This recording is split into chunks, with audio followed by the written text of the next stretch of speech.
बच्चों, एक छोटी सी कहानी पत्ता और ढीला की। एक बार पत्ता और ढीला में अच्छी दोस्ती थी। पत्ता पेड़ पर रहता था, मिट्टी नीचे रहती थी। एक बार पत्ता नीचे गिरा, वह मिट्टी से इतराने लगा, करे भाई तुम बहुत गंदी लग रही हो, ऊपर से तो तुम बहुत अच्छी लगती थी। एक दिन तूफान आया और इतना तूफान आया, पत्ता उड़ने लगा।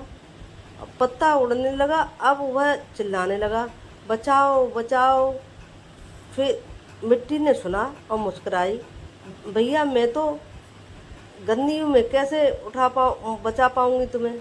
लेकिन फिर भी उसे दया आ गई और वह उसके पत्ते के ऊपर बैठ गई, पत्ता बच गया। अब कुछ दिनों के बाद और दोस्ती उनमें हो गई। फिर एक दिन बहुत तेजी से बारिश आई, इतनी तेजी से बारिश आई।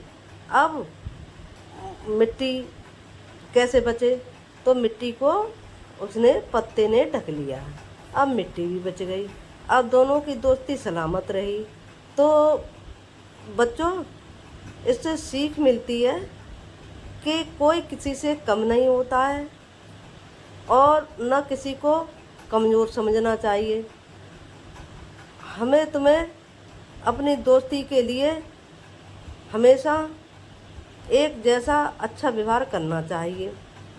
और वे दोनों पत्ती और ढेला दोनों हमेशा के लिए दोस्त बन गए और वहाँ एक फेक नन्हा सा पौधा उगा और वो मुस्कुराता हुआ दुनिया में खुशी खुशी से लहराने लगा और एक दिन बहुत बड़ा पेड़ बन गया।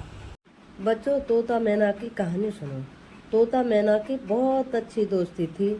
एक जंगल में रहते थे, दोनों बहुत खुश थे, साथ साथ खाते पीते और जंगल में इधर उधर घूमते। एक बार जंगल में शिकारी घुस आया, उसने तोते को पिंजड़े में बंद कर लिया और मैना को भी बंद कर लिया।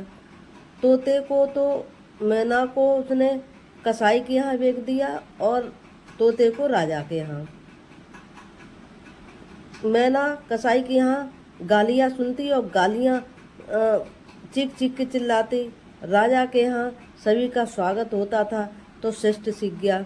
अब तोता शिष्ट कहने लगा और मैना जोर जोर से गालियाँ देने लगी। एक बार राजा यात्रा के लिए निकला, अकस्मात ही कसाई भी निकला, दोनों मिल गए। तोता शिष्ट शिष्ट कहता और मैना जोर जोर से गालियाँ देती। राजा ने कहा, मुस्कुरा के कहा, करे भाई कोई बात नहीं है, ये गाली दे रही है, ये इसकी संगत का असर है। तोता अच्छी संगत में रहा, मैना बुरी संगत में रही। तो बच्चों, इससे क्या सीख मिलती है कि जैसी संगत वैसी रंगत।